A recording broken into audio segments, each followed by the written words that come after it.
Në ambientet e kishës së Shëmpalit në Tiranë, si për të treguar se zoti ishte dëshmitar kryesor, është bërë i mundur falja e gjakut dhe pajtimi mes dy familjeve nga Shkodra.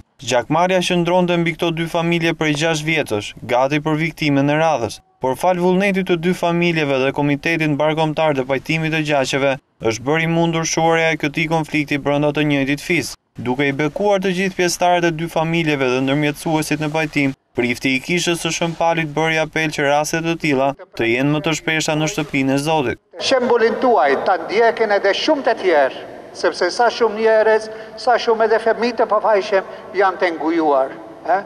Shpresojmë se edhe ata të kenë kuraj të falin e të pajtohen. Ndërsa për kryetarin e Komitetit të Pajtimit të Gjaqeve, Gjin Marku, ky është një mision tjetër i përmbushur, ndërsa shtoi se puna do të vazhdojë, pasi mira familje të tjera në të gjithë vendin rrezikohen nga gjakmarrja.